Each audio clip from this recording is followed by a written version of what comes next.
Assalamualaikum warahmatullahi wabarakatuh. Kami dari kelompok 7 akan memaparkan tentang penegakan hukum di Indonesia. Berikut merupakan poin yang akan kami bahas. Konsep penegakan hukum. Penegakan hukum merupakan upaya yang dilakukan untuk menjadikan hukum sebagai pedoman perilaku dalam setiap perbuatan hukum, baik oleh para subjek hukum yang bersangkutan maupun oleh aparatur penegakan hukum yang resmi diberi tugas dan kewenangan oleh undang-undang untuk menjamin berfungsinya norma-norma hukum yang berada dalam kehidupan yang bermasyarakat dan bernegara. Upaya penegakan hukum di suatu negara sangat erat kaitannya dengan tujuan negara. Tujuan negara Republik Indonesia tercantum dalam pembukaan Undang-Undang Dasar 1945, yakni pada alinea keempat. Dari bunyi alinea tersebut didefinisikan bahwa tujuan negara Republik Indonesia memiliki 4 tujuan, yaitu yang pertama melindungi segenap bangsa Indonesia dan seluruh tumpah darah Indonesia. Yang kedua, memajukan kesejahteraan umum. Yang ketiga, mencerdaskan kehidupan bangsa. Yang keempat, ikut melaksanakan ketertiban dunia yang berdasarkan kemerdekaan, perdamaian abadi, dan keadilan sosial. Urgensi penegakan hukum yang berkeadilan. Bagi Indonesia, dalam rangka menegakkan penegakan hukum yang berkeadilan, telah ada sejumlah peraturan perundangan yang mengatur tentang lembaga pengadilan dan badan peradilan. Peraturan perundangan dalam bidang hukum pidana, kita memiliki Kitab Undang-Undang Hukum Pidana dan Kitab Undang-Undang Hukum Acara Pidana. Dalam bidang peradilan, kita memiliki peradilan umum, peradilan militer, peradilan agama, dan peradilan tata usaha negara. Lembaga peradilan memiliki Mahkamah Agung, Komisi Yudisial, dan Mahkamah Konstitusi. Teori sosiologi politis tentang penegak hukum yang berkeadilan di Indonesia. Penegakan hukum pada dasarnya mempunyai tujuan untuk meningkatkan ketertiban dan kepastian dalam masyarakat serta melindungi hak-hak masyarakat. Menurut Gustav Rechtbruch, terdapat 3 unsur yang saling berkaitan dengan penegakan hukum, antara lain, yang pertama, kepastian hukum, 2, kemanfaatan, 3, keadilan. Sesuai nomor 3, penegakan hukum yang berkeadilan. Dalam prosesnya, penegakan hukum harus memperhatikan tegaknya suatu keadilan. Apabila penegakan hukum itu tidak adil, maka akan menyebabkan hilangnya kepercayaan masyarakat terhadap kepastian hukum. Oleh karena itu, penegakan hukum yang berkeadilan sangat penting dan dibutuhkan dalam upaya penegakan hukum di masyarakat agar semua masyarakat dapat tunduk terhadap hukum dan memiliki kedudukan yang sama di mata hukum. Selain itu, penegakan hukum yang berkeadilan diharapkan dapat membatasi kewenangan pemerintah maupun aparat penegak hukum. Dalam penegakannya, aparat penegak hukum ini bertugas memberikan keadilan dalam tegaknya hukum serta memberikan penyuluhan terkait hukum kepada masyarakat sehingga dapat meningkatkan kesadaran masyarakat. Dinamika dan tantangan penegakan hukum yang berkeadilan di Indonesia melibatkan beberapa isu yang harus diperhatikan. 1. Korupsi. Korupsi merupakan masalah yang serius di Indonesia dan menjadi salah satu tantangan terbesar dalam penegakan hukum yang berkeadilan. Korupsi dapat menghambat pembangunan merugikan masyarakat dan mengurangi kepercayaan publik terhadap sistem hukum. Yang kedua, pelindungan HAM. Meskipun Indonesia telah membuat kemajuan dalam melindungi hak asasi manusia, manusia terdapat tantangan dalam menegakkan hukum yang berkeadilan terkait hak individu, termasuk kebebasan berpendapat, hak atas perlakuan yang adil, dan hak atas kebebasan beragam. Yang ketiga, ketimpangan akses terhadap keadilan. Tantangan lain adalah ketimpangan akses terhadap keadilan antara kota dan daerah, serta antara kelompok sosial ekonomi yang berbeda. Beberapa daerah di Indonesia masih menghadapi kendala dalam mendapatkan akses ke sistem peradilan yang adil dan terjangkau. Yang keempat, penyalahgunaan kekuasaan. Penegakan hukum yang berkeadilan juga dihadapkan pada tantangan penyalahgunaan kekuasaan. Beberapa penegak hukum mungkin terlibat dalam praktik-praktik yang tidak etis atau pelanggar hukum yang mengancam integritas sistem peradilan dan mengurangi kepercayaan publik. Kelima, reformasi sistem peradilan. Meskipun telah dilakukan reformasi hukum di Indonesia, masih terdapat kebutuhan untuk terus meningkatkan efisiensi, transparansi, dan akuntabilitas sistem peradilan. Proses hukum yang lambat, birokrasi yang kompleks, dan korupsi di dalam sistem peradilan adalah beberapa tantangan yang harus diatasi. Kemudian ada teknologi dan cybercrime. Perkembangan teknologi informasi dan komunikasi juga membawa tantangan baru dalam penegakan hukum. Kejahatan cyber semakin meningkat dan memerlukan penanganan yang cepat dan efektif untuk menjaga keamanan cyber dan melindungi masyarakat dari ancaman online. Dan yang terakhir, peningkatan kapasitas penegak hukum. Penting untuk terus meningkatkan kapasitas penegak hukum, termasuk polisi, jaksa, dan hakim dalam pemahaman dan penerapan hukum yang berkeadilan. Pelatihan pendidikan dan pengawasan yang efektif perlu diberikan untuk memastikan penegak hukum memiliki pengetahuan dan keterampilan yang diperlukan untuk menjalankan tugas mereka dengan baik.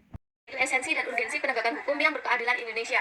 Esensi atau rasionalitas dan urgensi atau kegentingan penegakan hukum yang berkeadilan sangat penting di Indonesia. Penegakan hukum yang berkeadilan adalah prinsip dasar sistem hukum yang demokratis, yang menjamin perlakuan yang adil dan setara bagi semua warga negara. Hukum yang adil merupakan hukum yang tertib dan tidak merendahkan martabat setiap warga negara. Dengan kata lain, hukum yang selalu melayani kepentingan, keadilan, ketertiban, dan ketentraman untuk mendukung terwujudnya suatu tatanan masyarakat. Keadilan sebagai tujuan akhir dan tujuan utama dari hukum jika terwujud dalam asas keseimbangan, keserasian, dan keselarasan. Beberapa alasan mengenai esensi dan urgensi penegakan hukum yang berkeadilan penting di Indonesia adalah sebagai berikut, yaitu yang pertama mewujudkan keadilan, yang kedua membangun kepercayaan publik, yang ketiga mendorong pertumbuhan ekonomi, Yang keempat yaitu mencegah pelanggaran hak asasi manusia. Dan yang terakhir, menjaga stabilitas sosial. Penegakan hukum terhadap pelaku tindak pidana. Tindak pidana korupsi.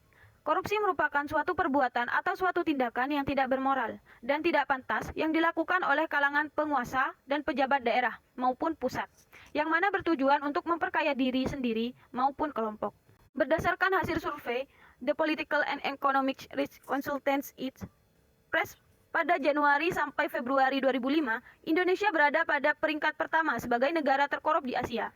Press menyatakan bahwa korupsi di Indonesia menduduki skor 9,25 di atas India, yaitu 8,90, Vietnam 8,67, dan Thailand 7,33. Nah, penyebab tingginya tindakan pidana tersebut dapat dilihat dari dua faktor, yaitu internal dan eksternal. Penegakan hukum terhadap pelaku tindak pidana.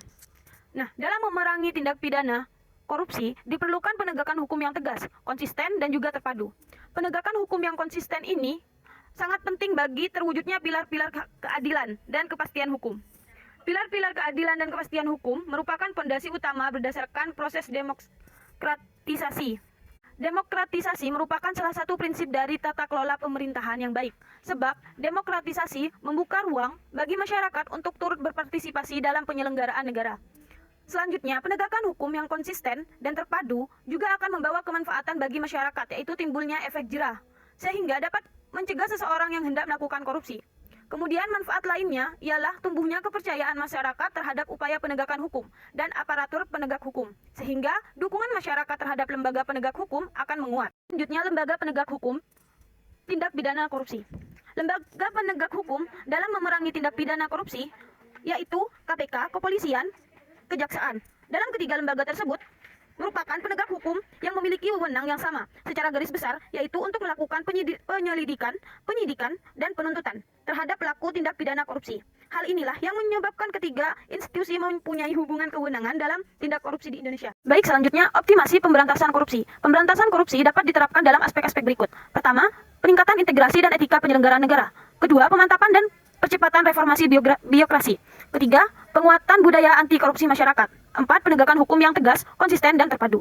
Berdasarkan keempat hal tersebut, maka dapat dilakukan sebagai berikut. Yang pertama, perlu adanya reorientasi kurikulum pendidikan formal dan pendidikan kedinasan dengan memasukkan nilai-nilai leluhur bangsa Indonesia, baik yang bersumber dari agama, budaya, maupun ideologi bangsa, yaitu Pancasila. Yang kedua, reformasi birokrasi, yaitu suatu upaya untuk menata ulang birokrasi pemerintah agar mampu memberikan pelayanan prima kepada masyarakat. Reformasi birokrasi ini awalnya mencakup 3 aspek, yaitu kelembagaan, ketatalaksanaan, dan sumber daya manusia. Yang terakhir yaitu dengan gerakan kampanye anti korupsi serta penanaman nilai-nilai anti korupsi sejak dini. Nah, dengan hal tersebut diharapkan dapat meningkatkan pemahaman masyarakat betapa berbahayanya korupsi bagi kehidupan berbangsa dan bernegara ini.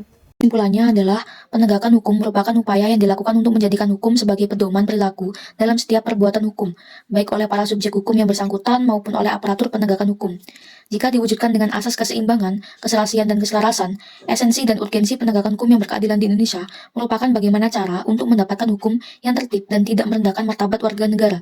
Hukum harus selalu melayani kepentingan, keadilan, ketertiban, dan ketentraman warga negara agar tercipta perdamaian dan kesejahteraan warga negara.